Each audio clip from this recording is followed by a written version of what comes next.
Welcome back! It's been 3 months since Dragons Rising Part 1 came out, and now Part 2 is out. Let's dive into what I think of the second part. Lost in the unknown, so much to see. We are brave, we fight for what we believe. Feel the energy all in within, rising to the top, yeah. We're the fire burning, feel the heat rising like a dragon. We ain't weak, push us down, we get back on our feet together. We will rise. Yeah.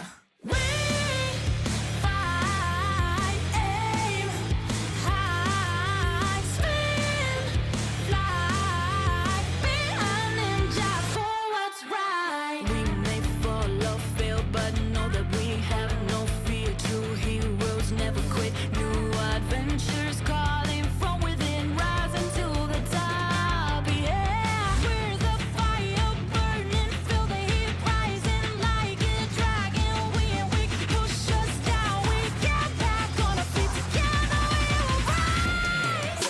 We fight, aim high, spin, fly, behind ninja for what's right.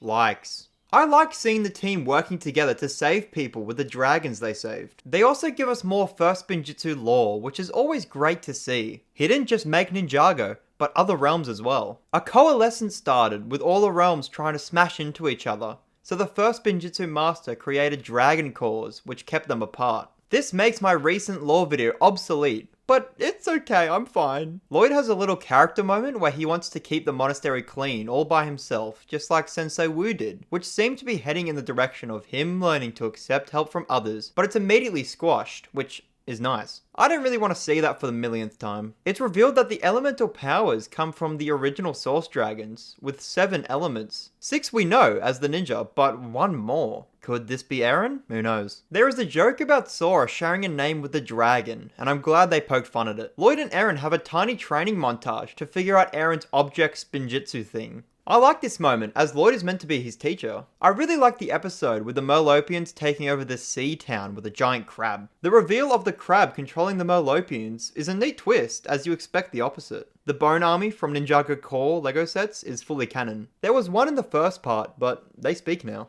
Zane losing a Zane lookalike competition is kind of funny, with the Gekko Chancellor judging. They have literally met. I completely forgot Dorama was in the show, so I actually was surprised when he showed up. Obviously, a Jin being in the season is hype, and I really like Ericor. I'm glad they didn't make him evil, and when he said this line, I was squirming in my seat. Your wish is yours to keep.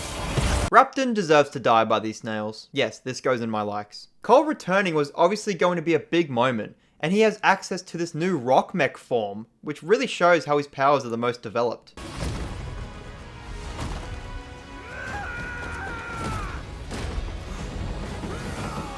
It's kind of weird that he thinks it comes from combining powers with Geo, but I'm happy he knows it's all him. Hey look, it's another formling! Having all these species makes the world feel so connected, which it literally is now. He's part of Cole's little gang, which is so in character for Cole, as he's always been able to bring people together and lead them. They introduced Geo, who was the elemental master of fusion. This allows him to stick objects together. He's part of the Munt species, but has skin color of a Gekko. So if you think about it, he's kind of a fusion himself. Kai has a little moment where he shows off his smart side. Kai and Wildfire bond a lot over the course of the episodes, and he becomes a mentor for her. We're introduced to a lot of new locations, but one that stuck out to me was the Administration, which is actually located where the Realm of Madness was. You know, this one? This place is where Jay is, but he doesn't join the team. He doesn't even know they were there. The last thing I expected was a Raz origin. He's the one who came up with the idea of using Source Dragons to power Imperium. The Emperor at the time, Bellatrix's father, also had another daughter with an elemental power, which I wish we knew what it was. And we even get Raz's realm name dropped. The Realm of Wildness. Holy shit,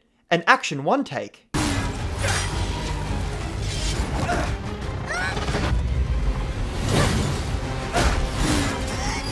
In the climax, a resistance is formed, which gives me Hunted vibes, and there's even a broadcast to inspire the people of Imperium. Could it be a callback or a ripoff? A Merge Quake gun is so metal. Sora finally being able to use her powers without Ryu completes her character arc, and I'm so happy because I was kinda sick of it. The show also sets up Season 2, with Kai discovering Wildfire's powers act differently to his. Raz serving a different master is probably setting up the next main villain. And Ghost Wu is still floating around. We also go back to that trippy place when Lloyd connects to the Dragon Cores. We're only there for a little bit, but it's still pretty cool to look at. Dislikes. No way Zane couldn't figure out this puzzle door. Come on now. It's strange that Aaron's little training arc in episode 2 doesn't really wrap up in the episode. It does by the end of the season, but sniping the tooth from the crab's mouth would have been a perfect chance. I remember before these episodes came out, people thought the Howlers were Jay. There was no evidence, and it was stupid. I wish Nia would have brought up Notakon to Ericor. Just a little mention would have been really cool. It was confirmed after part 1 of Dragon's Rising came out that Wildfire's power is heat, which sounds really stupid to me, I won't lie. Raptor is still stupid. That's it. And no, don't let him become part of the Resistance. Cole goes off on his own little Ghost Wu journey, and I really wanted to see this. I guess we'll see what happens in Season 2. Jay was in the season for like a minute, and I really wanted to see him more. Maybe it's just my Jay bias pushing through, but shut up. I also wanted to mention the Lego sets. There's a lot of the traditional mechs, temples, vehicles, but the minifigures are really good. Some of the sets like Lloyd and Aaron's mech is from part 2 and came up beforehand, but I don't think it really spoiled much as they don't really contribute to the plot. You can argue that they were trying to promote the sets by putting them in the show, but they were going to do that anyway, and that's what the whole show is about, promoting Lego sets. Those were all the thoughts I had about the part. How did you find part 2 of Dragon's Rising Season 1? You bet I'll be back for Season 2.